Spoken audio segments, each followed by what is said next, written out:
ಜಪಾನಲ್ಲಿ ಕೆಲಸ ಮಾಡೋದಕ್ಕೆ ಯಾರೆಲ್ಲ ಹೇಗೆ ಬರಬಹುದು ಅನ್ನೋದನ್ನ ಈ ವಿಡಿಯೋದಲ್ಲಿ ಎಕ್ಸ್ಪ್ಲೇನ್ ಮಾಡ್ತೀನಿ. ಖುಷಿ ವಿಷಯ ಏನು ಅಂತಂದ್ರೆ ಎಲ್ಲರಿಗೂ ಚಾನ್ಸ್ ಇದೆ, ಆದರೆ ಕೆಲವೊಂದು ಸ್ಟ್ರಿಕ್ಟ್ ರಿಕ್ವೈರ್ಮೆಂಟ್ಸ್ ಇದೆ. ಹಲೋ ಹಾಯ್, ಎಲ್ಲರಿಗೂ ನಮಸ್ಕಾರ. ಈ ವಿಡಿಯೋ ತುಂಬಾ ಇಂಪಾರ್ಟೆಂಟು. ನಿಮಗೆ ಇಲ್ಲದೆ ಇದ್ರು ನಿಮ್ಮ ಫ್ರೆಂಡ್ಸ್ ಫ್ಯಾಮಿಲಿ ಯಾರಿಗಾದ್ರೂ ಇಂಪಾರ್ಟೆಂಟ್ ಅಂತ ಅನಿಸಿದ್ರೆ ಅವ್ರಿಗೂ ಶೇರ್ ಮಾಡಿ. ನಿಮ್ಗೆಲ್ಲ ಗೊತ್ತಿರೋ ಹಾಗೆ ಜಪಾನಲ್ಲಿ ಪಾಪ್ಯುಲೇಷನ್ ಡಿಕ್ರೀಸ್ ಆಗ್ತಾ ಇದೆ, ಅದೇ ರೀತಿ ಲೇಬರ್ ಶಾರ್ಟೇಜ್ ಕೂಡ ಇನ್ಕ್ರೀಸ್ ಆಗ್ತಾ ಇದೆ. And recently Japan prime minister ಇಂಡಿಯಾಗೆ ಬಂದು ಟೈ ಅಪ್ ಮಾಡ್ಕೊಂಡಿದ್ದಾರೆ. ಸೊ ಕರೆಂಟ್ಲಿ ಆರ್ ಫ್ಯೂಚರಲ್ಲಿ ಇನ್ನೂ ಜಾಬ್ ಓಪನಿಂಗ್ಸ್ ಜಾಸ್ತಿ ಆಗುತ್ತೆ. ಜಪಾನ್ನ ಜಾಬ್ ಮಾರ್ಕೆಟ್ ಬಗ್ಗೆ ಬೇಸಿಕ್ ಇನ್ಫಾರ್ಮೇಷನ್ನ ಈ ವಿಡಿಯೋದಲ್ಲಿ ನಿಮಗೆ ತಿಳಿಸ್ಕೊಡ್ತೀನಿ. ಮೇನ್ಲಿ 3 ದಾರಿ ಇದೆ. Special skilled worker visa 1, engineering international services and humanities visa, and last one TITP, ಅದು technical intern training program.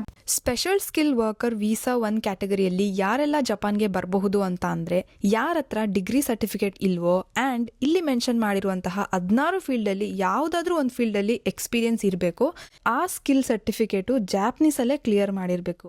And Japanese language N4 or N3 level certification ಕೇಳ್ತಾರೆ. ಬಿಗಿನರ್ ರೋಲ್ಗೆ ಅಂದಾಜು ಇಷ್ಟು ಸ್ಯಾಲರಿ ಇರುತ್ತೆ. ಇಲ್ಲಿ ಬಂದು SSW 1 ಕ್ಯಾಟಗರಿಯಿಂದ SSW 2 ಕ್ಯಾಟಗರಿಗೆ ಅಪ್ಗ್ರೇಡ್ ಆದರೆ ಈ ರೀತಿಯಾದಂತಹ ಸ್ಯಾಲರಿ ಇರುತ್ತೆ.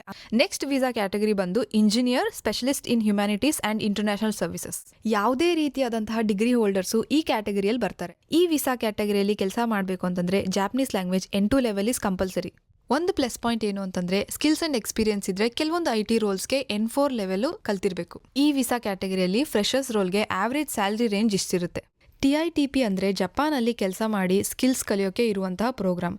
ಇದಕ್ಕೆ ಸಾಮಾನ್ಯವಾಗಿ ಸೆಂಡಿಂಗ್ ಆರ್ಗನೈಸೇಷನ್ ಮೂಲಕ ಹೋಗಬೇಕು, ಡೈರೆಕ್ಟಾಗಿ ಅಪ್ಲೈ ಮಾಡೋಕ್ಕಾಗೋದಿಲ್ಲ. ಜಪಾನ್ ಎಕ್ಸ್ಪೀರಿಯನ್ಸ್ ಬೇಕಾದರೆ ಇದೊಂದು ಒಳ್ಳೆ ಸ್ಟಾರ್ಟ್. ಆ್ಯಂಡ್ TITP ವೀಸಾ ಕ್ಯಾಟಗರಿಯವ್ರಿಗೆ ಸ್ಯಾಲರಿ ರೇಂಜ್ ಇಷ್ಟಿರುತ್ತೆ. ಇದೆಲ್ಲ ನಾನು ನಂಬರ್ಸ್ ಏನು ಮೆನ್ಷನ್ ಮಾಡಿದೆನೋ it's just for reference, accurate ಆಗಿಲ್ಲ, ಬಟ್ ಹತ್ತತ್ರ ಇರುತ್ತೆ. ಜಪಾನಲ್ಲಿ ಯಾವುದೇ ಫೀಲ್ಡಲ್ಲಿ ಕೆಲಸ ಮಾಡಬೇಕು ಅಂತಂದ್ರು ಬೇಸಿಕ್ ರಿಕ್ವೈರ್ಮೆಂಟ್ ಬಂದು Japanese language. N4 is compulsory, ಆದರೆ depending upon the role N2 ಕೂಡ ಕೇಳ್ತಾರೆ. ಇಂಡಿಯಾದಲ್ಲಿ ಇದ್ಕೊಂಡು ನೀವು ಜಾಪನೀಸ್ ಲ್ಯಾಂಗ್ವೇಜ್ ಕಲಿತೀರಾ ಅಂತಂದ್ರೆ ಮಿನಿಮಮ್ 2 ಅವರ್ಸ್ ಸ್ಪೆಂಡ್ ಮಾಡಿದ್ರೆ ಈಸಿಲಿ ನೀವು N4 ಲೆವೆಲ್ ಕ್ಲಿಯರ್ ಮಾಡ್ಕೋತೀರಾ. And JLPT Japanese language proficiency test, ಇದು ವರ್ಷದಲ್ಲಿ 2 ಸತಿ ಬರುತ್ತೆ, ಜುಲೈ ಹಾಗೆ ಡಿಸೆಂಬರ್ ಅಲ್ಲಿ. ಆ್ಯಂಡ್ ಇನ್ನೊಂದೇನು ಅಂತಂದ್ರೆ, ಥ್ರೂ ಮೀಡಿಯೇಟರ್ ನೀವೇನಾದ್ರೂ ಜಾಬ್ ಹುಡುಕ್ತಾ ಇದ್ದೀರಾ ಅಂತಂದ್ರೆ ಸ್ಕ್ಯಾಮ್ ಆಗೋ ಚಾನ್ಸಸ್ ಕೂಡ ಇರುತ್ತೆ. So please be careful. ನೀವೇನಾದ್ರೂ ಜಪಾನಲ್ಲಿ ವರ್ಕ್ ಮಾಡಬೇಕು ಅಂತ ಕನ್ಸಿದ್ರೆ ಜಾಪನೀಸ್ ಲ್ಯಾಂಗ್ವೇಜ್ನ ಈಗ್ಲಿಂದಾನೇ ಕಲಿಯೋದಕ್ಕೆ ಸ್ಟಾರ್ಟ್ ಮಾಡಿ. All the best.